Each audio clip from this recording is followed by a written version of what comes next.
In 1888, an explosion rocked Stafford Mine, one of the largest mines in the Possum Springs area. The blast was set off by Addison Pine and Henry Harvey, a pair of workers who were exploring a section of the mine that was full of gas pockets. The mine bosses were aware of the danger, but as was so often the case in the 19th century, they elected not to inform their employees. In the immediate aftermath, 3 men were pulled out alive, and 20 were declared dead, a number that would rise to 112 by the time all the bodies were uncovered. The explosion at Stafford Mine would later inspire the strike of 1889, which in turn would lead to the Possum Jump Massacre, when National Guard soldiers turned their guns on the striking miners and their families, killing several, in a horrifying incident that would bring the eyes of the nation to the tiny town of Possum Springs. Though it would be far from enough to fully protect the town's workers, the outrage that followed the massacre did result in several concessions from the mine bosses, and surely helped fuel the creation of the Tooth Society decades later. All developments in workers' rights, all of them stemming back to the explosion in 1888. And although it took place a full century before Night in the Woods, the explosion at Stafford Mine still impacts the events of the game. Because the explosion didn't just kick off the town's struggle for workers' rights. The explosion also brought the mysterious force known as the Glimmer to Possum Springs. So first off, what exactly is the Glimmer? The Glimmer is something of a late-game revelation in Night in the Woods. It doesn't come up until the game's final act, when it's mentioned by the unnamed cult leader down the mines. According to him, the Glimmer is how the cult describes the supernatural abilities the Black Goat confers upon those it takes a liking to. He says that May is the Glimmer, and that Ed Scudder, who first discovered the eldritch entity, had it too. As applied by the cult, it's a bit of a broad term, but as I see it, the Glimmer is defined by 2 key traits. First, those with the Glimmer have an easier time hearing the Black Goat sing than regular folks. For the uninitiated, saying that an entity, quote, sings is a callback to the works of H.P. Lovecraft, whose outer gods were said to sing to their followers, giving them orders, directing them to carry out their dark intentions, and things of that nature. If you're unfamiliar with Lovecraft and would prefer a more modern reference point, then you can instead think of BioWare's Dragon Age series, where the Darkspawn and Grey Wardens can hear the song of the Old Gods, or even their Mass Effect series, where Saren claimed to be able to hear the song of the Reapers. We see this with May throughout the game. After the kidnapping at Harfest, she sees a vision of the well they'll later use to escape the mines, and the third act kicks off with her blacking out and realizing that if she wants to get to the bottom of what's been going on with her, then she needs to venture out into the woods and find the truth. It's subtle, but I'd argue that both of these are examples of the Black Goat singing to her. Reading between the lines, it's evident that Ed Scudder could do the same thing. The unnamed leader claims that Ed Scudder wasn't just the first person to find the Black Goat, he also says he was the first person to hear it sing, and that it commanded him right then and there to begin the cycle of sacrifices that started with Tom Turner, a local troublemaker, in 1992, and ended with the Harfest Kid on Halloween night in 2017. Now, to clarify, based on what the cult leader says, it seems that most of their members can hear the Black Goat sing to some degree. According to his dialogue, when it sings, the cult knows it's time to send someone out into the town to find a new undesirable to toss into the pit. To make sense of this, I believe that all the cult members can hear its song, but only those with the Glimmer can truly understand it. For cult members, I suspect that it sounds like music with lyrics in a different language. They know it means something, and over the years, can probably get better at interpreting it, but they'll never fully understand it. Those with the Glimmer, on the other hand, have a better chance of understanding its words thanks to the visions and clear statements they receive from the Black Goat. Like Harry Potter and Parseltongue, the words make perfect sense to them, while to the other members, it's completely unintelligible. All of this is speculation on my part, but it's what makes the most sense to me, and it sort of aligns with what Ide says at the end of the confrontation down the mines. Second, it's clear to me that individuals who have the Glimmer also possess a unique power or supernatural ability of some kind. For May, it's her ability to astral project to other realms. Throughout the game, we see her venture to various places in her dreams, twisted versions of the college town Derkillisburg, where she went to school, and the otherworldly coal and mining towns. Reflections of reality, but distinctly different, with flying fish up in the skies, and constellations clearly visible amongst the stars. She also sees the Deep Hollow Hollowers, a band of Appalachian musicians who were found dead in the woods outside of Possum Springs, frozen to their instruments in 1949. Before their death, they claim to be taking trips outside their bodies to play for the ghosts who they believe passed through the town. For me personally, the story of the Hollowers, the trips outside their bodies, and their continued existence as some form of spirits after their death has always cemented the idea that May is indeed traveling to some kind of other realm during these segments. But if you have another take on what's happening here, be sure to let me know down in the comments. If I am right, however, then I think we can certainly say that the ability to astral project is the gift that the Glimmer gave her.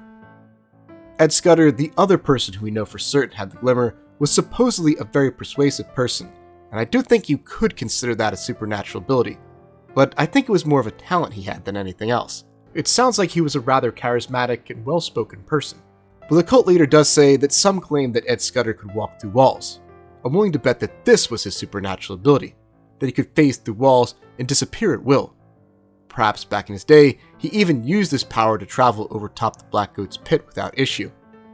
It's also stunningly similar to what we see Ide, who we'll be talking about later on, do at multiple points throughout the game, like when he slips through the fence after the Harfest kidnapping, and when he appears in the elevator as May and her cohorts are leaving the mine.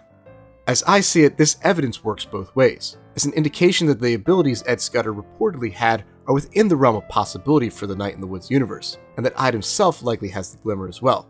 But we'll dive into that more in a few minutes here. So, as far as we can tell, those are the true traits that all those who have the Glimmer possess: an ability to hear the Black Goat sing more clearly, perhaps more powerfully than others, and a supernatural power of some kind. But where did the Glimmer come from? How did Ed Scudder, May, and probably Ide acquire it? That is where I believe the explosion at Stafford Mine comes into play. Lost in the story of the explosion at Stafford Mine, the tragic loss of life that took place there that day, and the carnage that followed up at Possum Jump is what I believe to be a key detail.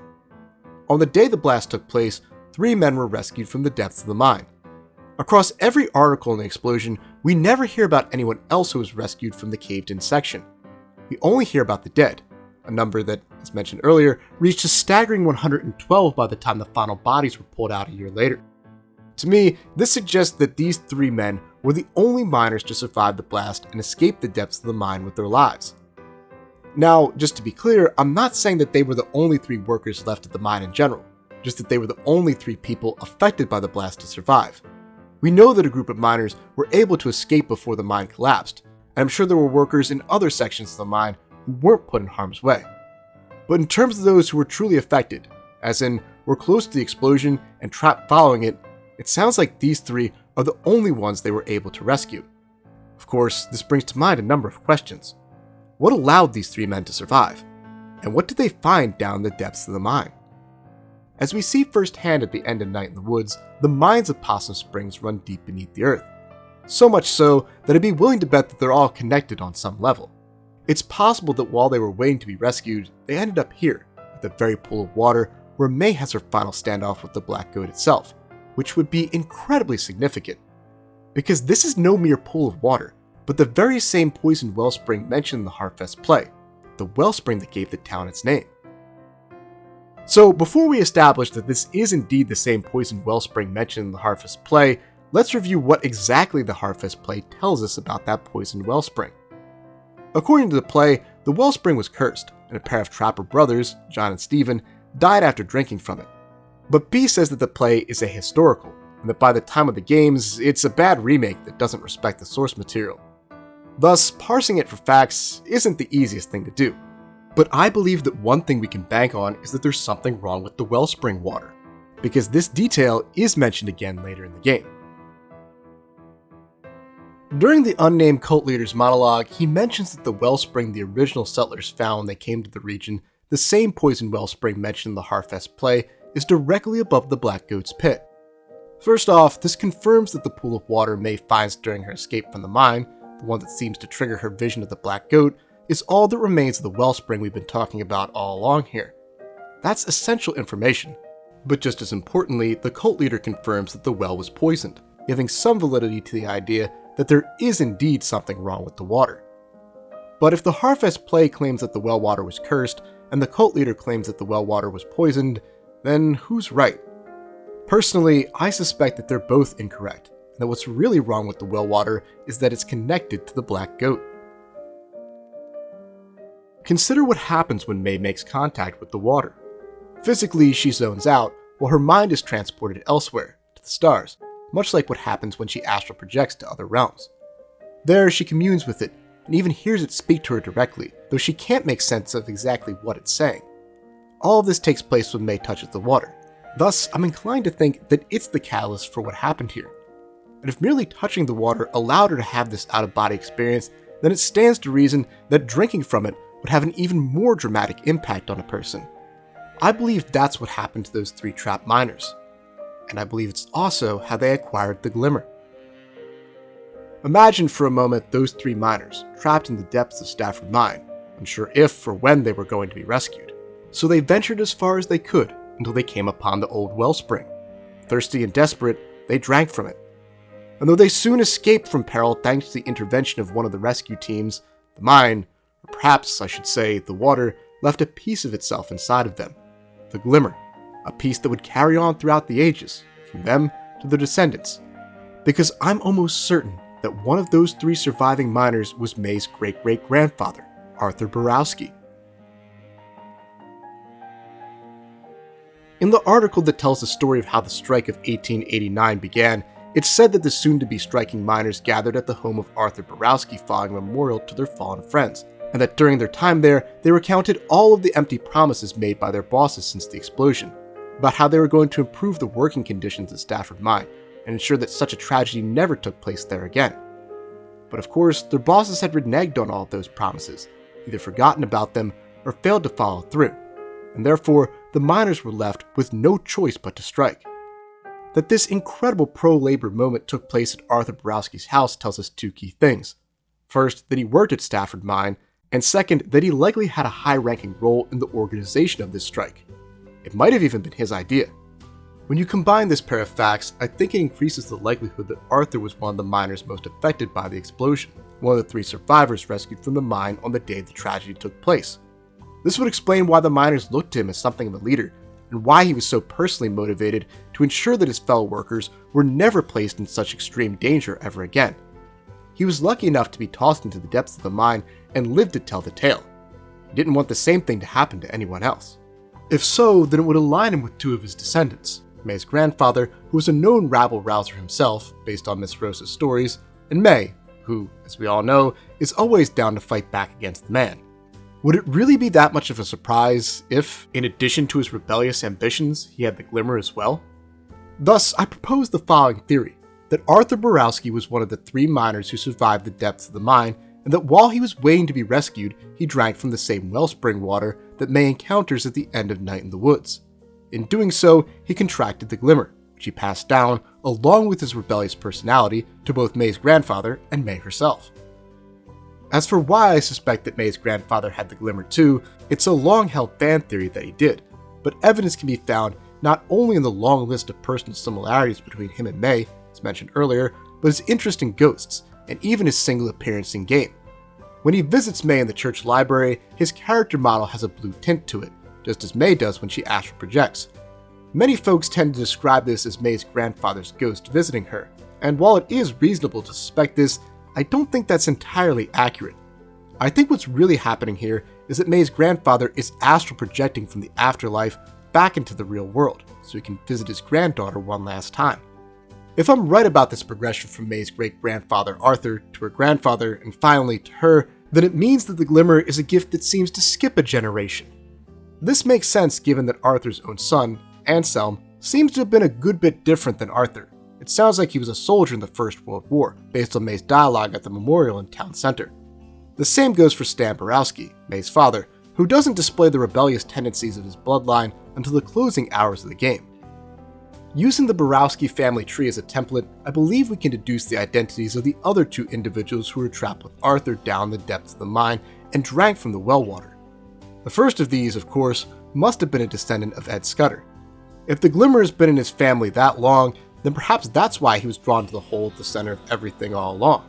As soon as he stepped foot in the old mine with the other bootleggers, he could hear the Black Oak calling to him, urging him to journey deeper and deeper until at last he found its lair. And just as it's a common fan theory that May's grandfather had the Glimmer, so too is it a common fan theory that Ide is Ed Scudder's grandson. It's one I've always agreed with, and I believe it makes sense on multiple levels. It would explain Ide's abilities. He, like Ed Scudder, can walk through walls, evidence of the power afforded to them by the Black Goat. It would also help us to understand why he reacts the way he does when the cult leader lets May go. He feels entitled to a position of power in the cult because his grandfather founded it, and because he has the Glimmer, he feels he comprehends the Black Goat better than the rest of them. This revelation would also add some significant depth to the climax of the game. When Ide attacks May as she exits the elevator, it's the descendants of 2 of the 3 surviving miners, whose families took very different paths over the last 150 years, fighting above the wellspring that gave them the powers they wield today. So, piecing all of this together, using the Barowski family history with the Glimmer, we can reasonably conclude that Ed Scudder was a descendant of one of the original 3 surviving miners, and that he passed his abilities down to his grandson Ide. But what about the final miner who was trapped along with Arthur and Ed Scudder's ancestor? If my theory is correct, then surely there must be another person in Possum Springs with signs of the Glimmer. And there is. Germ's grandmother. If you interact with Germ enough throughout the game, he'll invite you to visit his house on day 10. There, his grandmother will deliver what essentially amounts to a prophecy for our protagonist. She'll call May a sturdy girl, a phrase her grandfather often used to describe her, and then repeat her grandfather's dying words. This house is haunted. The only way she'd know this kind of highly specific information would be if she had the gift of clairvoyance, which, to me, sounds like the kind of ability one might get from having the Glimmer. Furthermore, she's closer to the Black Goat's lair and the wellspring water than any of the other characters. It's literally right in her backyard. Deepening the likelihood that the Glimmer runs in her family is her own grandson, Germ, who, in his own unique way, seems to have similar abilities. Though not as on point as his grandmother, he often says things that are cryptic, but correct from a certain point of view, and he has a tendency to arrive right when he's needed the most, like he does at the end of the game. Thus, I believe that one of Germ's grandmother's ancestors was the 3rd and final miner trapped alongside Arthur Barowski and Ed Scudder's ancestor, and that he passed the Glimmer down to both her and Germ. So let's recap. I believe that the 3 miners pulled out of Stafford Mine on the day of the explosion were Arthur Barowski, an ancestor of Ed Scudder, and an ancestor of Germ. These 3 men, in fear and desperation, drank from the supposedly poisoned wellspring water, the same pool of water that triggers a confrontation between May and the Black Goat at the end of the game, and as a result, they acquired the Glimmer. These 3 men would go on to pass this eldritch gift down to May's grandfather, May, Ide, Germ's grandmother, and Germ. Now, in closing, why is this important? What significance does this theory have on the story of Night in the Woods? Well, it ties together the game's background lore with the events of its core narrative. Night in the Woods is a game about generational trauma, about how mental illness can impact an entire lineage, about how economic downturn can cripple families for decades. And when you add in the Glimmer, it becomes a story about how the ancestors of the 3 people who acquired these supernatural abilities came together to put an end to the Black Goat once and for all. May to investigate and uncover the cult, Ide to inadvertently seal off the mine, and Germ to collapse the last remaining route to the well water that started it all. Thanks for watching. Huge thanks to my Night in the Woods collaborators Wolf.Godwin, Allan Naslund, and Jordi Jaen Moreno. To check out all 3 of these amazing artists, just follow the links down in the description box. Big shout out to all my silver and gold tier YouTube channel members and Patreon subscribers, including James Pruitt, Lil Caesar, Reed, Bethonian, Anna Novikova, Sean Bobby, Green, and Draco Woloski, who get early access to these videos thanks to donations of $5 to $10 a month. See you next time. Go Birds, go Phils.